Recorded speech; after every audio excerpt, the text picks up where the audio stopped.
243페이지 밑에 보시면 주사업장 무슨 납부라고 있으시죠? 총괄 납부인데 여기에서 이제 시험 문제 나오는 게 아까 주사업장 총괄 납부는 이렇게 된다 그랬죠. 신고는 따로따로 납부만 어디요? 주사업장인데 다음 페이지 위에 보시면 총괄 납부의 신청이라고 있어요. 244페이지 보시면 총괄 납부의 뭐요? 신청. 거기에서 그 두 번째 줄에 시작일 20일 전에다가 밑줄 좀 쳐놓으세요. 시작일 며칠 전이요? 20일 전. 요 날짜로 시험 문제 나올 때도 있어요. 대부분 서류는 20일이 많아요. 며칠이요? 20일. 그래서 요 20일은 대략적으로 예상을 해본다면 우리가 신청만 하면 끝은 아니죠. 그래서 우리가 신청을 하면은 그 서류가 맞는지 틀리는지 확인 작업도 해야 되잖아요. 대부분 그거를 세법 쪽에서는 20일로 많이 봐요. 그래서 신청 관련된 거다. 그러면 대부분 며칠로 하세요? 20일. 사업자 등록증도 사업 개시일로부터 며칠 이내? 20일 이내예요. 그래서 그 신청 관련된 서류 나오면 대부분 며칠이에요? 20일입니다. 그 다음에 25일은 신고 및 납부가 25일이에요. 신청은 아니고. 그리고 20일도 좀 봐두시면 감사하겠습니다. 그 다음에 사업자 단위과세 제도도 20일인데 이 사업자 단위과세 제도에서는 알고 계셔야 되는 게 거기 사업자 단위과세 제도 바로 밑에 보시면 ERP라고 있어요. 전사적 자원 관리 시스템. 파란색 글씨로 거기 써 있죠. 뭐라고 써 있어요? ERP.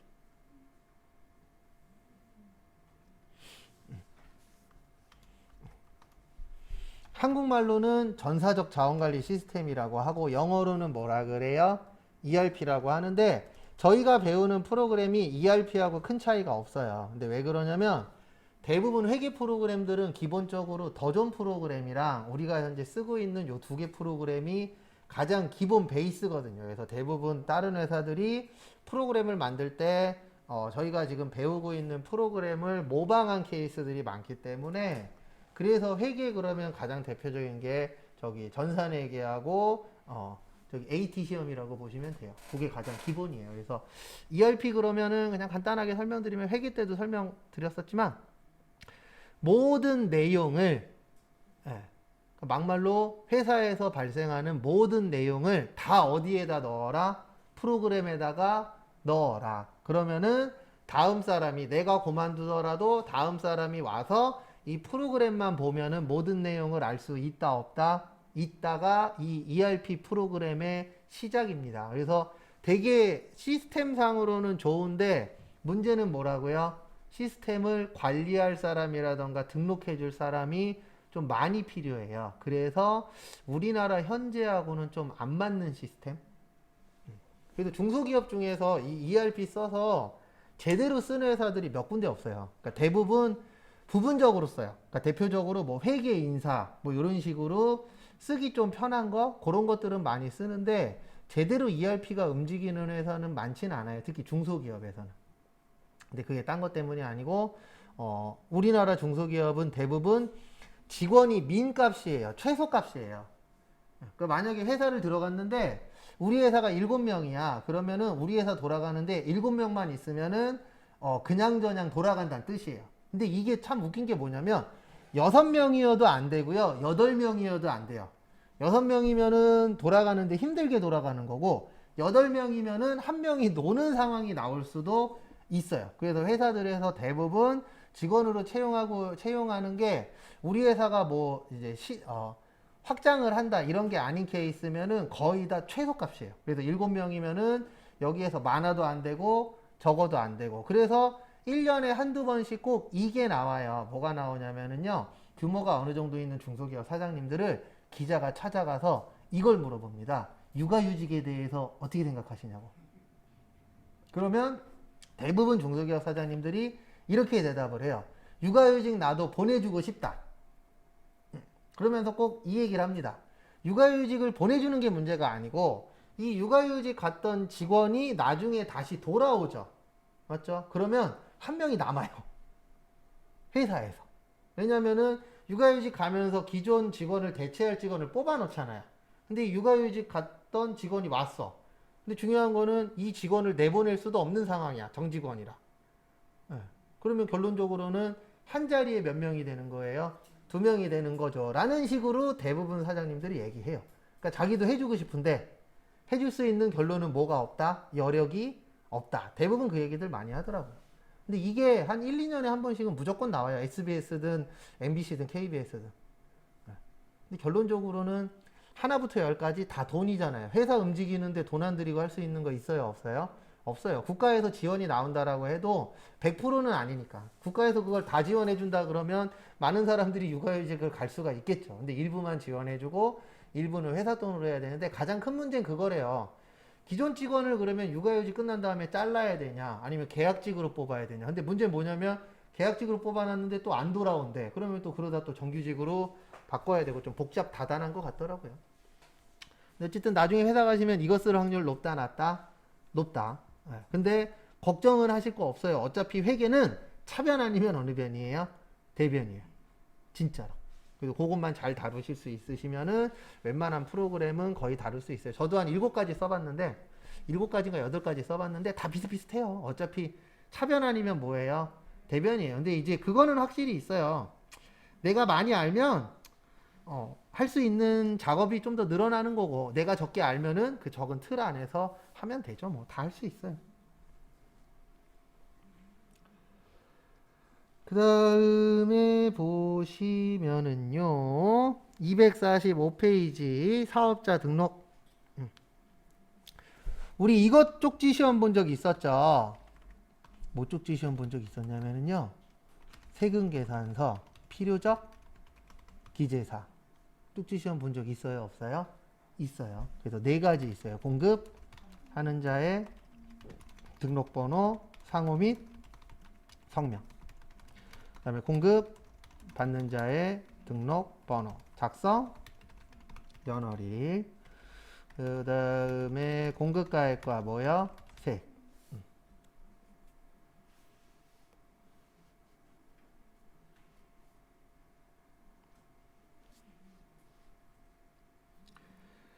그래서 보시면 또 바뀐 게 하나 있어요. 거기 사업자 등록. 그러니까 요거는 조금 이따 한 번 더 얘기할게요.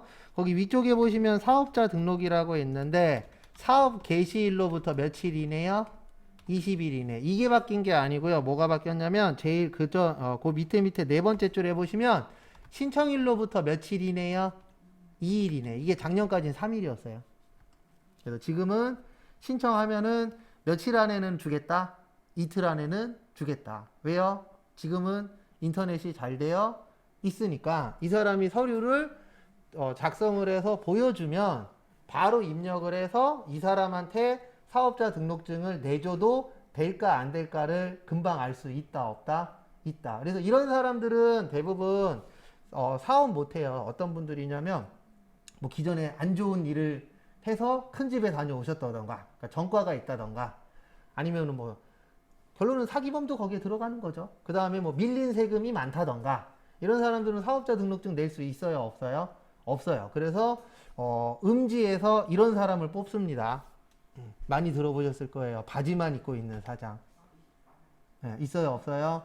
있죠. 이런 거 하는 거 아닙니다. 이거 바지 사장 하면은 한 3, 400 줘요. 근데 중요한 게 뭐냐면 대부분 바지 사장 내세우는 사람들은 불법하는 사람들이에요. 합법보다는. 잘못됐을 때 원 사장이 끌려가는 거예요? 바지 사장이 끌려가는 거예요? 바지 사장이 끌려가는 거예요. 그래서 한 2년 전인가 어느 기자가 썼는데 자기는 끌려가도 좋으니까 바지 사장 하겠다라고 한 사람도 있는데 그건 끌려가기 전이니까 그런 거고요. 그래서 바지 사장 이런 거 하면 돼요? 안 돼요? 안 돼요. 참고로 불법으로 살면 돈은 많이 벌 수 있거든요. 돈을 많이 벌려면 불법으로 살아야 돼요. 근데 이건 제 개인적인 생각입니다. 불법으로 살면 마음이 편할까요? 합법으로 살아도 불편한데? 맞죠? 돈은 조금 더 만져볼 수는 있겠지만 그게 평생 가지 않거든요. 돈이라는 건 있을 때도 있고 뭐 할 때도 있어요? 없을 때도 있어요. 근데 실질적으로 저도 해보면은 육체적인 스트레스가 정신적인 스트레스보다 나을 때도 있어요. 왜냐면 진짜 정신적인 스트레스 때문에 잠 못 자잖아요. 그럼 진짜 힘든 게 잠 못 자는 게 진짜 힘들어요. 사람이 살아가면서. 왜냐면 잠 못 자면은 몸도 나른해지고 그다음에 정신 집중도 안 되고 그래서 어쨌든 저런 거 뭐 다들 안 하시겠지만 할 생각도 하면 안 돼요. 다 찾으면 살 길은 있어요, 없어요? 있어요, 분명히. 근데 우리가 몰라서 그러지 진짜 살 수 있는 건 많아요.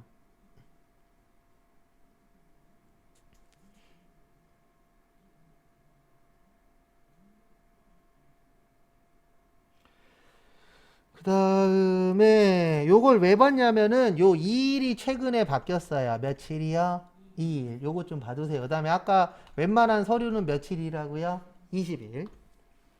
그 다음에 좀 전에 제가 그 세금계산서 필요적 기재사항을 본 이유는 거기 밑에 있는 거 설명하려고요. 그래서 거기 밑에 보시면 동그라미 1번에 상호 변경하는 때, 그 다음에 통신판매업자가 사이버몰의 명칭 또는 인터넷 도메인 이름을 뭐 했을 때요? 변경했을 때. 그래서 이런 것들이 뭐가 되는 거예요? 신청일 당일날 바꿔주는 거예요. 근데 거기는 단순 변경이라고 되어 있는데 여기 잠깐만 봐주세요. 여기 필요적 기재사항에 상호 있어요, 없어요? 있죠. 그러니까 바로바로 바꿔주는 거예요. 왜냐면 상호 바뀐 거를 그 사업자 등록증을 늦게 발행해 주잖아요. 그러면 세금계산서가 틀린 세금계산서가 될 수도 있어요, 없어요? 있어요. 그래서 상호 바뀌었을 때에는 바로바로 뭐 해줘요? 바꿔줍니다. 왜냐면 요거는 중요하니까. 근데 시험 문제는 이런 거 안 나오고요. 거기 3번, 4번이 나와요. 법인의 대표자 바뀔 때랑 상속. 그래서 법인의 대표자를 뭐 했을 때요? 변경하는 때. 그 다음에 개인의 대표자를 변경하는 때. 그래서 법인의 대표자 변경은 수정사유고요. 개인의 대표자 변경은 폐업사유예요. 그 다음에 상속으로 인하여 사업자의 명의가 변경되는 때는 수정사유고요.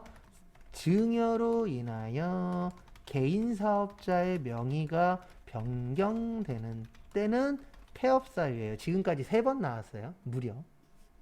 일단 적으세요. 그다음에 설명드릴게요. 결론은 세금 걷는 거하고 관련이 있는 거예요. 뭐 걷는 거요? 세금 걷는 거. 그래서 개인 회사와 법인 회사의 사장님의 가장 큰 차이점 중에 하나가 뭐냐면은요. 개인 회사는 월급이 없어요. 그냥 회사 돈이 누구 돈이에요? 내 돈이에요. 그래서 무슨 회사예요? 개인 회사예요. 법인 회사는 사장님이 뭐 받아요? 월급 받아요. 그래서 얼마 전에 돌아가신 그 누구냐? 이건희 씨 있죠? 이건희 씨가 삼성에서는 무임금 노동자예요. 월급 안 받아요. 근데 월급 안 받아도 되는 게 1년에 배당으로만 몇백억씩 받으시는 분이니까 월급 안 받아도 먹고 사는데 지장이 있어요? 없어요? 없었죠. 근데 어쨌든 월급을 안 받는 사장님 중에 한 명이셨어요. 근데 뭐 그분이야 뭐 그거 아니어도 먹고 사는데 지장 없으니까.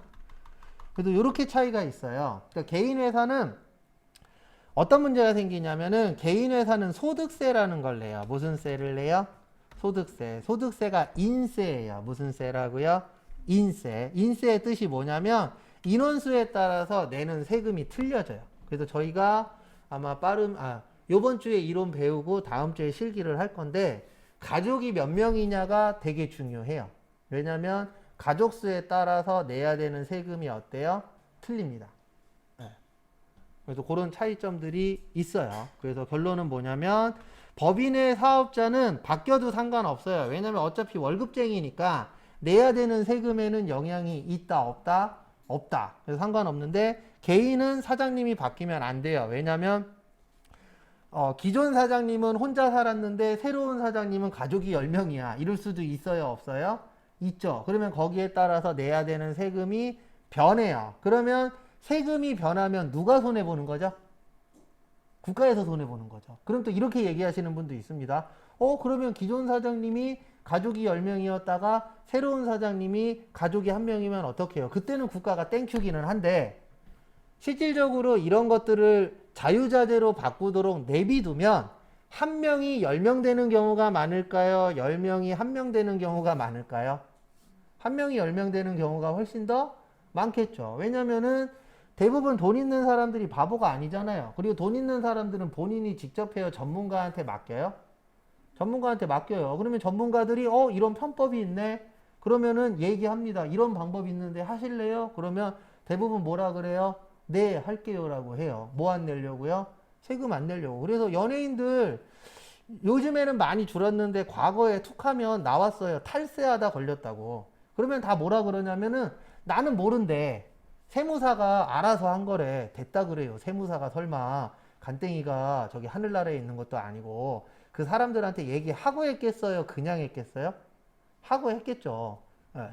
근데 이제 걸리면 나는 모르겠어. 하지만 내가 잘못했으니까 세금은 낼게요. 이런 식으로 대부분 다 무마가 되긴 했어요. 예. 그래서 그 정도로 이제 전문가들이 대부분 다 알아서 해주잖아요. 그러면은 세금 덜 내는 방법을 하기 때문에 요거는 국가에서 아예 뭐를 하래요? 폐업하고 새로운 사람 이름으로 다시 하라고 되어 있어요. 그래서 제가 이 얘기를 했더니 예전에 한 분이 이 얘기를 하더라고요. 자기가 사업을 하다가 그러니까 자기 이제 어머님이 사업을 하시다가 그거를 내가 물려받는데 요 상황이 된 거죠. 개인 회사였으니까. 근데 어떻게 해결을 했냐면 거기 공무원이 그러더래요. 그러면 저기 어머님이 내셔야 되는 세금 떠안으라고. 그러면은 상관없다고. 왜냐면 떠안게 되면은 어차피 내야 되는 세금엔 변동이 있어요, 없어요? 없죠. 그렇게 해갖고 넘어갔다라고 하는데 그건 특이 케이스고 일반적으로는 무슨 사유예요? 폐업 사유예요. 상속의 뜻. 상속은 돌아가신 다음에 돈 주면 뭐예요? 상속이에요. 그 다음에 살아있을 때 돈 주시면 뭐예요? 증여예요. 근데 이제 이게 무슨 차이가 있냐면 상속은 상속받는 사람이 그 전에 계셨던 분과 관련된 세금을 모두 다 뭐 해야 돼요? 납부해야 돼요. 그러니까 국가에서는 상속받은 사람이 어차피 낼 거니까 누가 가져가든 상관이 있다 없다? 없다. 근데 증여는 문제가 되는 거예요. 왜냐면 증여는 돌아가셨어요? 살아계세요? 살아계시죠. 살아계시니까 그분 세금은 그분이 내야 되는 건데 증여를 받음으로 해서 이것도 개인 사업자만이에요. 개인 사업자의 명의가 바뀌면 내야 되는 세금도 뭐 해버려요? 바뀌어버려요. 왜냐면 아버지는 혼자 살아. 나는 가족이 4명이야. 그러면 내가 세금을 덜 내게 되거든요. 그럼 이걸 그냥 내비두게 되면은 국가 입장에서는 받을 수 있는 금액이 늘어날 것이다, 줄어들 것이다, 줄어들 것이다. 그래서 개인 사업자만 문제가 되는 거예요. 뭐만요? 개인 사업자만. 왜냐하면 법인 사업자는 어차피 내야 되는 세금에 사장님이 바뀐다라고 해서 영향이 1도 없어요. 왜냐하면 법인세를 내잖아요. 법인은. 근데 법인세는 인세가 아니거든요. 직원이 몇 명이냐랑 상관이 없어요. 근데 개인 사업자는 가족이 몇 명이냐. 왜냐하면 소득세 자체가 대부분 개인들이 내는 세금인데 가족이 많으면 돈이 뭐 할 것이다. 많이 필요할 것이다라를 전제 조건 하에 만들었기 때문에 가족 수가 많으면 세금을 덜 냅니다. 그래서 취업하신 다음에 옆에 있는 사람하고 나하고 월급이 똑같아. 근데 가족 인원수가 틀려. 그러면은 가족이 많은 사람이 세금을 어때요? 조금이라도 덜 내게 되어 있어요. 그래서 우리 연말정산하면 회사 들어가면 이제 연말정산 하잖아요. 연말정산 할 때 어떤 분은 환급을 많이 받았대. 그러면 대부분 둘 중에 하나예요. 돈을 많이 썼던가 아니면은 가족이 뭐 하던가 많던가. 그 둘 중에 하나예요. 그 둘 중에 하나 아니고서는 환급을 많이 받을 수가 없어요. 왜냐면 어차피 버는 금액은 옆에 있는 사람이나 나나 비슷하잖아요. 그러면 일반적으로 쓰는 금액도 거의 어때요? 비슷해요. 네. 그런 전제하에 봤을 때는 거의 비슷한데 가족 수가 차이 나면은 내야 되는 세금의 변동도 있어요, 없어요? 있어요. 그 다음에 지금부터 시험하고 전혀 상관없는 상속 얘기를 조금만 할게요. 알고는 계셔야 되니까.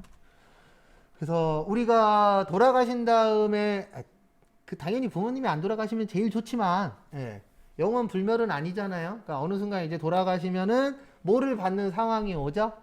상속을 받는 상황이 오게 되어 있습니다. 그러면 가족들끼리 머리끄댕이 잡으면 안 되겠죠. 그래서 상속이 있는데 이제 일명 상속을 받는다라고 할 때 있어요, 없어요? 있죠. 그래서 상속을 받으시는데 우리가 유증이라고도 하고 유언이라고도 해요. 유언 같은 거 안 하시고 그냥 조용히 들어가시면 조용히 돌아가시면은 국가가 만들어 놓은 상속세법이 있거든요. 거기에 맞춰서 n분의 1로 뭐예요? 나눕니다. 예, 그리고 그냥 조용히 가시는 게 제일 좋아요. 근데 간혹 가다가 유언 남기실 때 있어요? 없어요? 있어요. 이게 가족들끼리의 불화를 만드는 겁니다.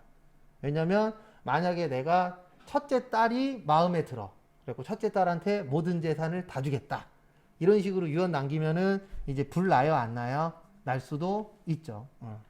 근데 유언 많이 하세요. 특히 이제 지금 할아버님 세대들은 남아선호 사상이라 대부분 이제 아들들한테 많이 남겨줍니다. 그래서 강남 같은 경우에는 상속받는 금액도 크잖아요. 그래서 가족들끼리 법원 가서 다툼도 많대요. 근데 뭐가 많으냐면은 딸이니까 나는 못 받았어. 근데 내 목 받고 싶어. 그러면은 소송 걸면 받을 수는 있거든요. 그 대신 그걸 받는 순간 그 이후로부터 가족은 없는 겁니다. 왜냐면 법원 가서 싸우면 가족이에요? 아니에요? 아니에요. 근데 가면 갈수록 두 개가 늘어나고 있대요. 총 세 개구나. 하나는 황혼이요. 그 다음에 또 하나는 상속 관련돼서 법원 가는 거. 그리고 또 하나는 뭐냐면은 증여 주잖아요. 증여 반환 소송. 요게 늘어나고 있대요. 왜 그러냐면은 증여를 해주는 가장 큰 이유 중에 하나가 저거거든요. 내가 너한테 돈을 미리 줄 테니 너는 나를 부양해라. 라고 해서 돈을 줬는데 얘가 나를 부양해요? 안 해요? 안 하죠. 그러면 증여 반환 소송을 걸어버려요. 얘한테 준 거 다시 받아낼 거야. 왜냐면 당연히 내가 너한테 준 가장 큰 이유가 뭐냐면 나를 부양해라. 근데 넌 나한테 부양을 안 했어. 이런 것도 1년에 몇 번씩 뉴스에 나와요. 어느 병원 앞에서 할아버지가 이렇게 목에다가 막 팻말 같은 거 막 하시고 으쌰으쌰 혼자 하고 계세요. 근데 거기에 있는 내용이 뭐냐면 뭐 여기 원장한테 내가 증여를 했는데 얘가 나를 뭐 부양을 안 한다 뭐 이런 식.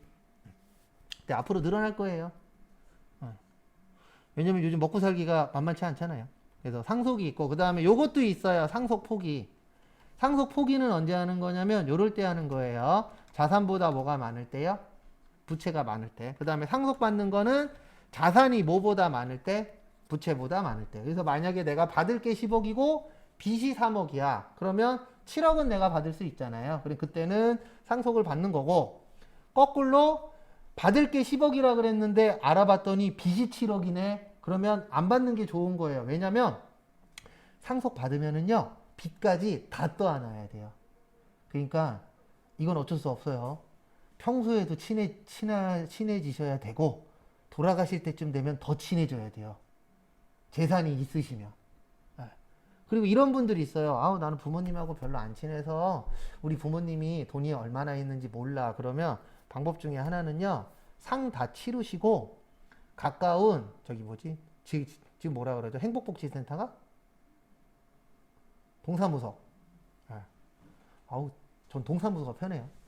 어쨌든 거기 가셔갖고 우리 부모님이 돌아가셨는데 우리 부모님 관련된 재산을 알고 싶다. 그러면은 서류 갖고 오라고 해요. 그리고 그 서류 갖다 주면은 거기에서 일주일인가 한 열흘 정도면은 우리 부모님이 갖고 계신 통장에 얼마 있는지 그 다음에 건물이 있는지 땅이 있는지 이런 거 다 확인해 주는 제도가 있어요.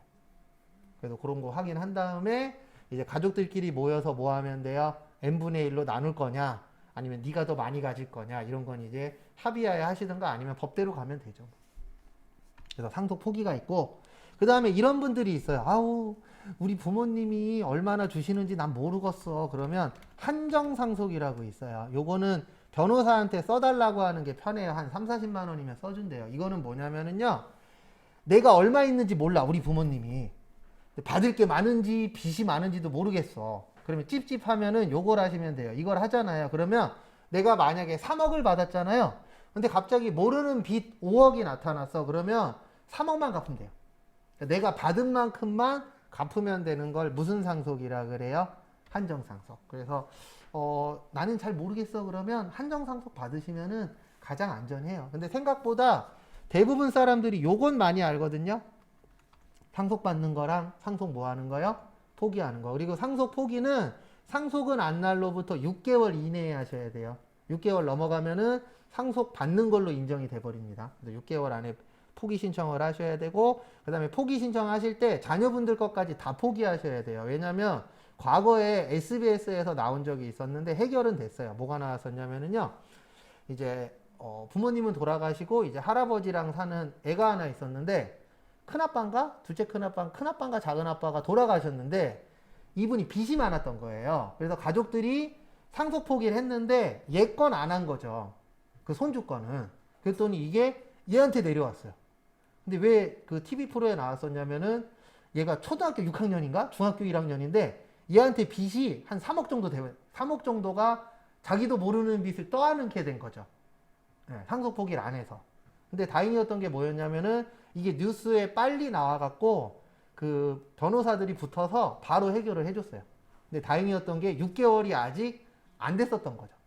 근데 만약에 6개월이 넘었으면은 이거 복잡해요. 해결을 못 할 수도 있어요. 왜냐면 법 자체가 그렇게 되어 있으니까. 그래서 포기 같은 경우에는 하실 때 꼭 자녀분들 것까지 같이 하시고 그 다음에 나는 이거 받아야 될지 말아야 될지 모르겠어. 그러면 이걸로 가는 것도 방법이에요. 무슨 상속이요? 한정상속. 그리고 내가 개인적으로도 쓸 수는 있는데 법원에 있는 용어가 어때요? 어려워요. 그래서 한 3, 40만 원 주면 변호사들이 써줘요. 그 사람들이 알아서 잘 해주니까 그렇게 해서 상속을 받으시는 것도 하나의 방법입니다. 그리고 이런 생각은 하지 마세요. 그런 날이 안 왔으면 좋겠지. 그건 모든 사람들이 다 하는 생각입니다. 근데 날짜가 지나면 지날수록 그런 날이 와요, 안 와요? 와요. 저도 아직도 생각나는데 제가 저기 장례식장을 20대 중반 때 처음 봤었거든요. 근데 이제 어떻게 가게 됐었냐면은 운동을 좋아해서 조기축구를 했었었는데 이제 같이 조기축구 하던 형이 이제 밤에 그 형도 잘못한 거예요. 잘못을 한 건. 음주운전 하다가 버스랑 박았대요. 새벽 1시였나? 어쨌든 좀 크게 사고가 나서 갔는데 그거 딱 보니까 처음 간 거였거든요. 장례식장에. 근데 장례식장에 딱 갔더니 형 웃고 있는 사진이 딱 보이는데 처음 가니까 딱 보자마자 온몸에 힘이 쫙 빠지더라고요. 왜냐면 저번 주까지 밥 같이 먹고 했었던 사람이니까. 근데 항상 장례식장 갈 때마다 그 생각을 해요. 최근에도 한번 갔다 왔었는데 무슨 생각하냐면은 돈을 왜 모으지? 나도 언젠간 뭐 할 건데? 갈 건데 그 생각이 들긴 합니다. 예. 근데 그 생각 잠깐 했다가 다시 그 생각 하는 거죠. 뭐 나 아직 몇십 년 더 살아야 돼. 더 살려면 뭐가 있어야 돼요? 돈이 있어야 돼. 항상 그런 것 같아요. 근데 좀 그런 데 갔다 오면은 마음이 좀 싱숭싱숭 하더라고요. 초반에는. 근데 지금은 이제 꽤 여러 번 가다 보니까 그냥 가면 그냥 그런 날이 있었나 보다. 근데 제일 슬픈 건 뭐가 제일 슬프냐면은 그런 일이 있고 나고 한 일주일은 좀 오바고 한 2, 3주 지나면 머릿속에서 그런 일이 있었나가 돼버려요.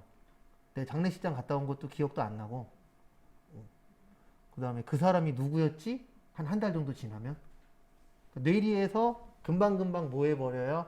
잊어버리는데 참 슬프더라고요. 왜냐면 나중에 내가 가도 사람들이 나를 뭐 할 거예요? 언젠가는 잊어버리겠죠.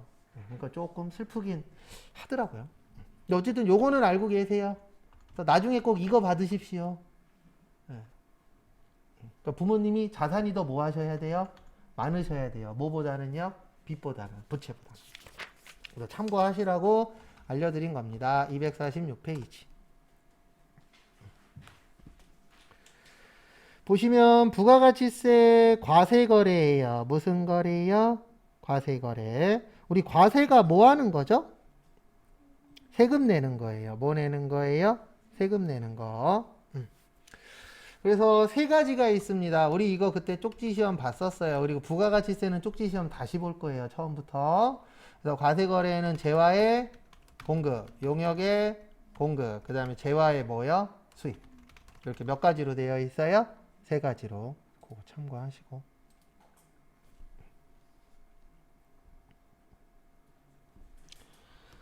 그 다음에 거기 보시면 재화란 뭐요? 재화. 그래서 재화란 재산적 가치가 있는 유채물과 뭐요? 무채물.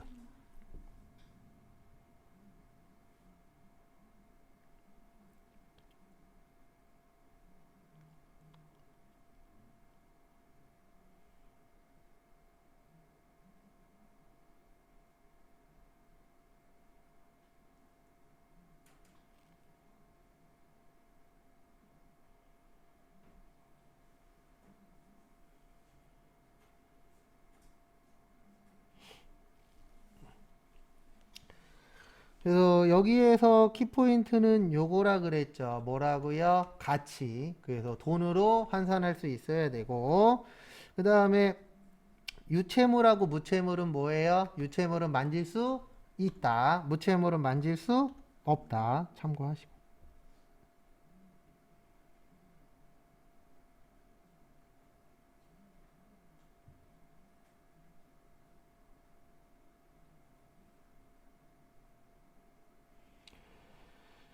그 다음에 다음 것도 보시면은요.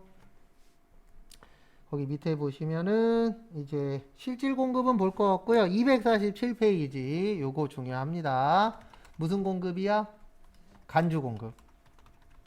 제가 공급의 특례라고 있죠? 간주랑 똑같은 말이 의제예요. 그래서 간주 공급이나 의제 공급이나 같은 말입니다. 그래서 진짜다 가짜다? 가짜다. 가짜인데 진짜로 인정을 해주겠다.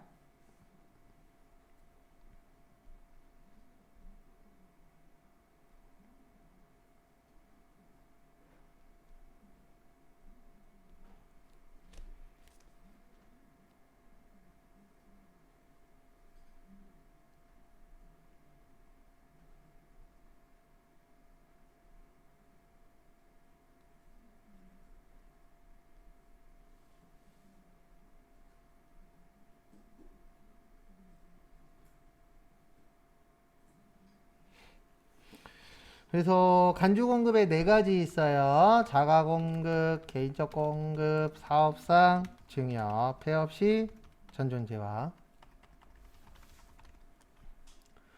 그 다음에 자가 공급은 세 가지로 기억하셔야 돼요. 면세, 개별 소비세, 과세 대상, 과세 대상, 자동차, 그 다음에 판매 목적, 타사업장 모여, 반주.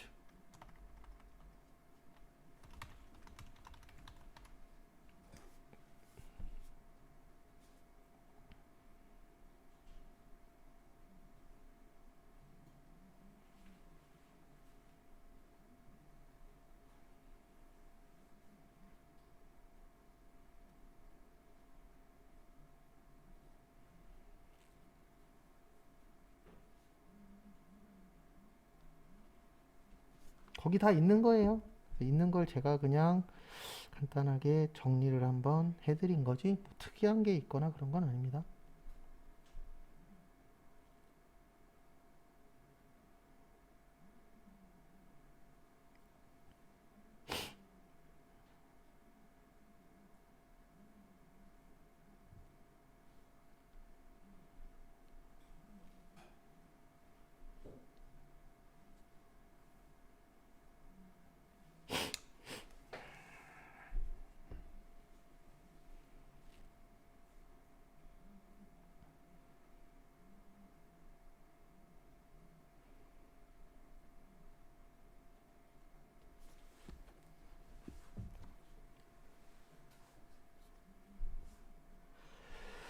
다음에 하나씩 설명을 드리도록 하겠습니다. 자가의 뜻이 뭐죠?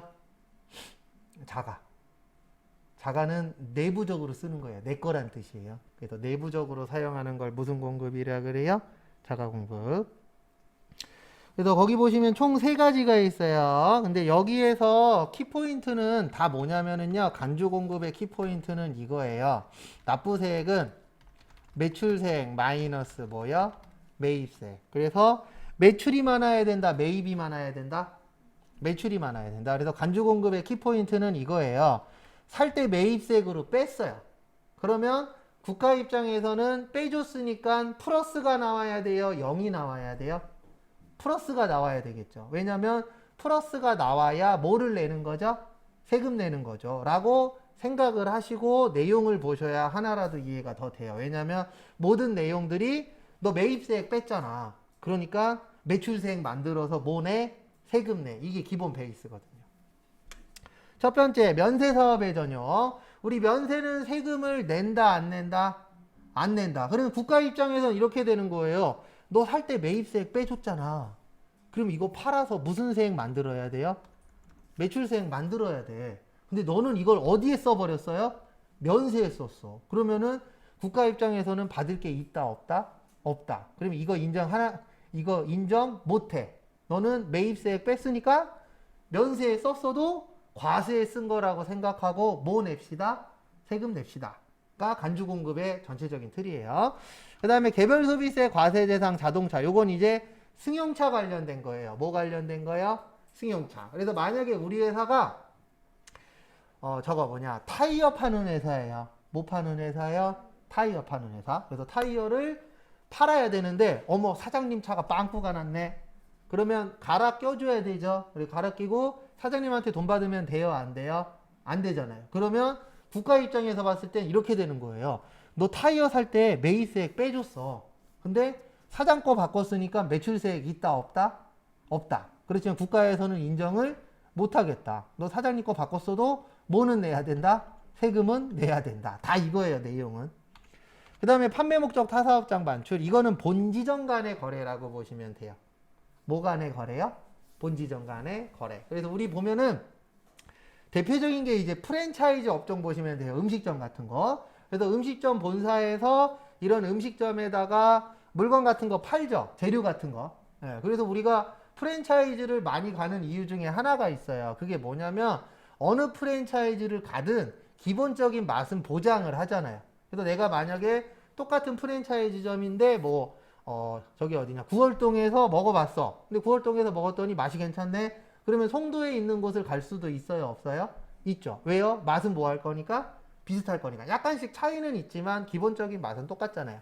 근데 이제 문제는 뭐냐면은 이 프랜차이즈점에서 만약에 거기 식당으로 물건을 보낼 때 공짜로 줬대. 만약에. 그리고 뒷거래를 하는 거죠. 그럴 수 있어요? 없어요?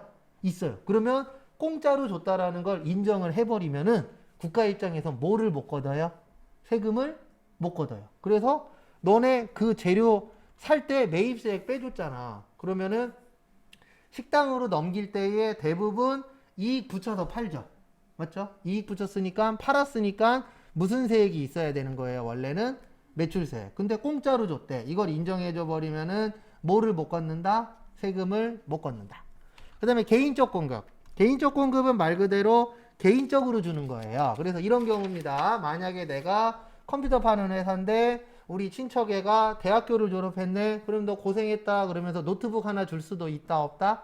있다. 개인적으로 줬잖아요. 근데 문제는 뭐냐면 이 노트북 살 때 매입세 공제를 받아요? 못 받아요? 받아요. 국가에서 일단 샀으니까.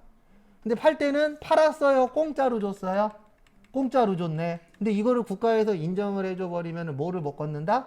세금을 못 걷는다. 왜냐면 누구는 정상적으로 팔았으니까 세금을 내고 누구는 비정상적으로 줬으니까 세금 안 내도 된대. 그러면은 정상이 비정상이 되는 사회가 올 수도 있어요? 없어요? 있죠. 그러면은 정상적으로 하는 사람이 바보 되는 시대가 될 수도 있습니다. 그래서 법이라는 게 필요한 거예요. 법이 없으면은요, 정상적인 사람보다 비정상적인 사람들이 더 호화로운 생활을 할 수도 있어요? 없어요? 있죠. 그래서 그런 거 막으려고 열심히 돌아다니시잖아요.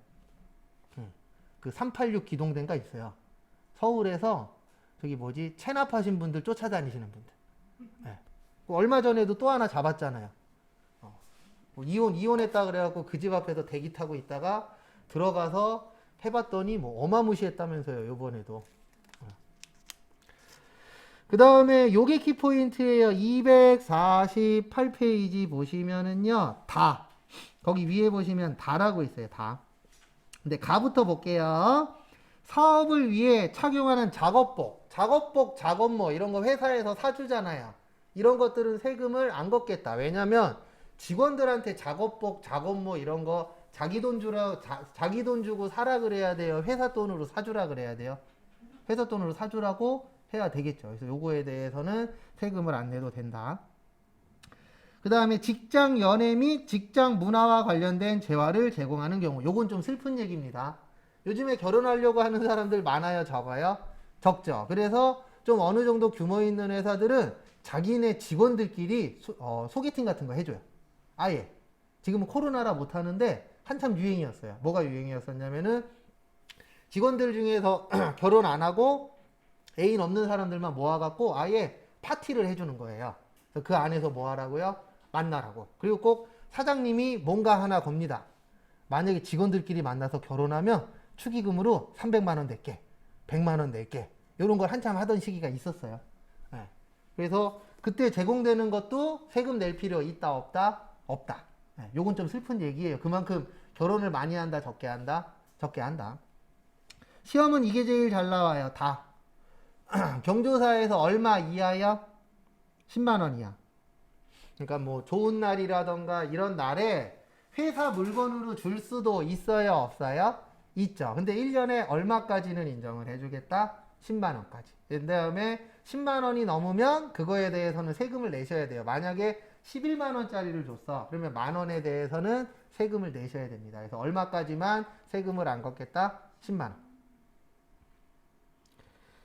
그 다음에 사업상 증여. 그래서 사업상 증여는 말 그대로 사업 관련돼서 뭐 하는 거예요? 증여해 주는 거예요. 사업상 증여도 있고요. 그 다음에 거기 밑에 잠깐 가나다 좀 볼게요. 거기에서 가에서 견본품에다 밑줄 치세요. 첫 번째 줄 끝에 무슨 품이요? 견본품은 세금 안 내요.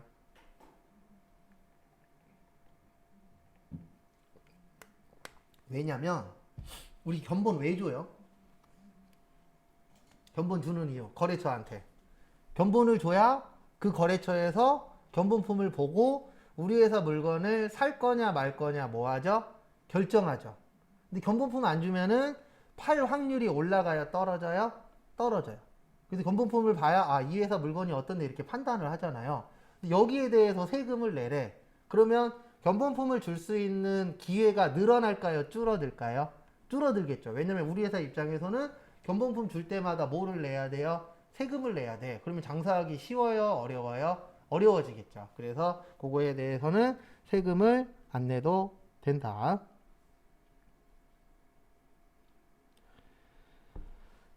그 다음에 보실 거, 다 광고 선물. 우리 물건 팔려면 광고 해야 되잖아요. 그래서 이렇게 돌아다니시는 분들한테 뭐 이렇게 조그만한 거 하나씩 주면서 오셔서 보고 가세요. 이런 거는 있어요, 없어요? 있죠. 가장 대표적인 게 화장품 가게. 그래서 화장품 가게 앞에서 오늘 오시면은 뭐 마스크팩을 하나씩 더 드리겠습니다. 이런 거 있어요, 없어요? 있죠. 그런 것도 이제 광고를 하는데 왜 하냐면은 광고를 함으로 해서 더 많은 걸 팔 수 있잖아요. 솔직히 광고에서 주는 거는 그 업주 입장에서는 아주 큰 금액은 아니잖아요. 그래서 그렇게 함으로 해서 좀 더 비싼 걸 파는 거죠.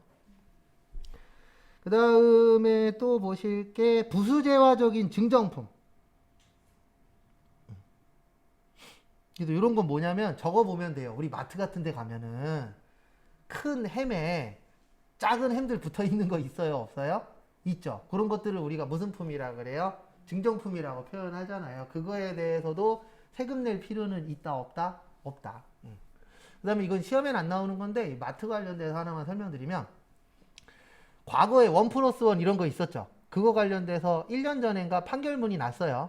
무슨 판결문이 났냐면 이제 우리 가끔씩 보다 보면 1+1인데 1+1 아닌 것들이 있었어요, 없었어요? 있었죠. 그래서 10원이라도 싸면 인정해주겠다로 판결문이 나왔어요. 그러니까 어떤 케이스가 있었냐면 저도 그거 이때 한번 느꼈었는데 미국에는 블랙 프라이데이가 있죠. 있어요, 없어요? 있죠. 한국엔 뭐가 있어요? 이거 대부분 다 몰라요. 코리아 페스타라고 있어요. 10월 달쯤에 해요. 9월인가 10월 달쯤에 있어요. 그래서 코리아 페스타가 있는데 그때 이제 우리 꼬맹이 손 잡고 롯데마트였나 이마트였나 홈플러스였나 어쨌든 큰 대형마트에 갔어요. 근데 저희 꼬맹이가 좋아하는 그 음료수가 있거든요. 그게 평소에 하나에 1,000원이었어요. 근데 이제 코리아 페스타 한다고 1+1 2,000원에 팔고 있는 거예요. 하나에 1,000원이나 1+1 2,000원이나 어떻죠? 똑같죠. 그러니까 그런 거 관련돼서 소송을 걸었어요. 그래서 어떻게 판결문이 나왔냐면은 하나에 1,000원이었던 걸 1+1으로 했었을 때 10원이라도 싸면 괜찮다. 그러니까 1,990원이면은 그거를 인정을 해주겠다로 판결은 났어요. 근데 금액이 똑같다 그러면 신고하시면 됩니다. 근데 그거 보고 느낀 게 뭐냐면 역시 대한민국 하나에 1,000원인데 1+1 얼마예요? 2,000원이야. 얼마나 우리 대한민국인가 라고 생각을 했죠. 그러니까 코리아 패스타인지 코리아 파스타인지가 망하지라고 뼈저리게 느꼈죠. 근데 참 그래요. 우리나라에서 진짜 못하는 게 하나 있어요. 뭐가 있냐면 외국에 좋은 거 있죠. 가져오는 건 좋은데 가져오면서 한국식으로 바꿔야 되잖아요. 그런 건 되게 못해요. 머리는 진짜 좋거든요. 한국 사람들이. 머리는 진짜 좋은데 뭐는 못하냐면 남의 거 모방해서 왔었을 때에 이걸 약간 개량을 하려고 노력을 해야 되잖아요. 공무원 분들이 그런 건 또 잘 못하더라고요. 그래서 지금 하고 있는 코리아 페스타도 제가 알기로는 몇 개 빼놓고는 잘 안 돼요. 제일 잘 되는 건 저건 잘 된대요. 화장품. 화장품 세일 그때 엄청 하거든요. 그러면 한국 사람들이 많이 사는 게 아니라 중국 분들이 엄청나게 오셔서 한국 화장품 거의 뭐 싹쓸이 해간다라는 식으로 나오긴 하더라고요. 좀 세일을 하니까. 그 다음에 폐업 시의 잔존재화. 그 다음에 요거 하나만 더 볼게요. 거기 마에 보시면 자기적립 마일리지 등으로 전부를 결제할 때. 그러니까 우리가 물건을 살 때 마일리지 같은 걸로 물건 사는 경우 있죠. 그것도 세금 낼 필요 있다 없다? 없다. 왜냐면 이런 마일리지나 포인트 점수 이런 것들도 다 결론은 홍보 수단이잖아요. 네, 그래서 우리 회사를 홍보함으로 해서 좀 더 많이 팔아라 그 얘기예요. 결론은 국가에서는 그래 너네들 이런 거 이용해서 더 비싼 거 많이 팔아. 그럼 국가 입장에서는 100원을 손해보더라도 1000원 만원을 벌 수 있어요 없어요? 있죠. 그러면 국가도 좋고 회사도 어때요? 좋죠 라고 이해를 하셔야 됩니다. 그 다음에 폐업 시 잔존재화까지 보고 싶게요. 우리 폐업 왜 해요? 장사가 안 되니까. 근데 문제는 뭐냐면 장사 안 돼서 망했잖아요. 이게 망하는 것도 힘들어요. 왜냐면 망해도 뭐를 내셔야 돼요? 세금을 내셔야 돼요. 그래서 망하더라도 남은 물건 있다 없다? 있다. 그 물건에 대해서도 뭐를 내시라? 세금을 내시라. 그걸 뭐라 그래요? 폐업 시 잔존재화. 그래서 어떤 분들은 이런 거에 대해서 모르시는 분들은 그냥 이렇게 얘기해요. 망했으니까 그냥 폐업해. 근데 사업하시는 분들은 폐업을 쉽게 못하는 게 일단 폐업하게 되면은 남은 기간 동안에 임대료도 내야 돼요. 만약에 내가 2년짜리 계약을 했어. 근데 내가 1년 만에 망했어. 그러면 여기에 다른 사람이 들어오기 전까지는 그 남은 금액 뭐 해야 돼요? 매달 납부해야 돼요. 아니면 내 보증금에서 뭐 해야 돼요? 까야 돼요. 법 자체가. 왜냐면 계약을 했으니까. 그래서 요즘에는 그게 많대요. 연단위 계약, 1년씩. 과거에 뭐 2년, 3년 이렇게 많이 했었는데 요즘에 코로나 때문에 망하는 데도 많잖아요. 그래갖고 뭐 짧게 계약을 하는 경우들도 있다라고 하더라고요. 왜냐면 그 계약을 못 채우면은 내가 밀린 걸 다 내야 되니까. 그 다음에 그것만 내는 게 아니고 부가가치세도 내야 되고요. 그 다음에 소득세도 만약에 나오면 내 소득세도 내야 돼요. 그래서 망하는 걸로 끝나는 게 아니에요. 그리고 그 안에 있는 직기류도 다 해결해야 되고 그 안에 원상복귀도 시켜야 되고 그래서 이게 망했다 그래서 끝이 아니에요. 그래서 사업할 때 절대로 뭐 어느 누구도 쉽게 생각하고 시작하진 않겠지만 진짜 고민 많이 해야 돼요. 왜냐면 당연히 잘 돼야 되겠지만 안 됐을 때의 후폭풍도 만만치 않기 때문에. 그래서 요즘 사람들이 좀 돈이 덜 들어가고 집에서 혼자 할 수 있는 거 이런 쪽으로 이제 돈을 많이 돌리고 있는 이유 중에 하나가 지금 사업하기 진짜 안 좋잖아요. 코로나 때문에. 그 다음에 여기까지 보시고요. 잠깐 쉬었다가 5시에 여기 248페이지 밑에부터 볼게요.